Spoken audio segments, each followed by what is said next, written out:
2 माह बाद चुनावी मोड में आएंगे राहुल। यात्रा के बाद बजेगा चुनाव का बिगुल, ये है कांग्रेस का प्लान। राहुल गांधी की 150 दिन की भारत जोड़ो यात्रा अगले कुछ दिनों में अपने 100 दिन का पड़ाव पूरा करेगी। 100 दिन के बाद महज 50 दिन की यात्रा बचेगी, जो दिल्ली, उत्तर प्रदेश, हरियाणा, पंजाब होते हुए जम्मू कश्मीर लेकर पहुंचेगी।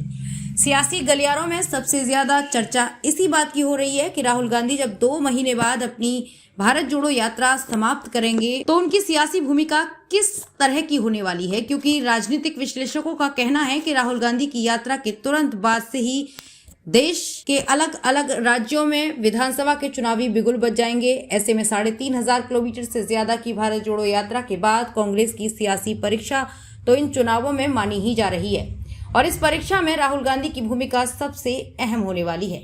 7 सितंबर से शुरू हुई राहुल गांधी की भारत जोड़ो यात्रा फरवरी में जम्मू कश्मीर में जाकर समाप्त होगी।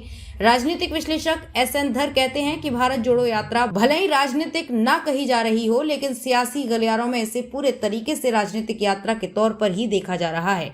इसलिए राहुल गांधी की अब तक की सबसे बड़ी इस यात्रा के बाद चुनावी नतीजों के लिहाज से इसे परखा भी जाएगा, क्योंकि राहुल गांधी की यात्रा के बाद से ही देश के अलग अलग 10 राज्यों में विधानसभा के चुनावों की तारीखों का समयबद्ध तरीके से ऐलान भी किया जाएगा। कुछ चुनाव पहले तो कुछ चुनाव 2023 के आखिर में हो सकते हैं। धर कहते हैं कि कोई भी राजनीतिक पार्टी जब इतनी बड़ी यात्रा निकालती है तो अंततः उसका परिणाम चुनावी नतीजों के तौर पर ही देखा जाता है। इसलिए राहुल गांधी के लिए ये यात्रा जितनी महत्वपूर्ण है, उससे ज्यादा महत्वपूर्ण इस यात्रा के बाद होने वाले विधानसभा चुनाव के परिणाम होंगे। राजनीतिक विश्लेषकों का कहना है कि निश्चित तौर पर कांग्रेस के रणनीतिकार राहुल गांधी की भारत जोड़ो यात्रा की ही पूरी प्लानिंग लेकर नहीं चल रहे होंगे, बल्कि वो भारत जोड़ो यात्रा के बाद चुनावी नजरिए से भी पूरी योजना बना रहे होंगे।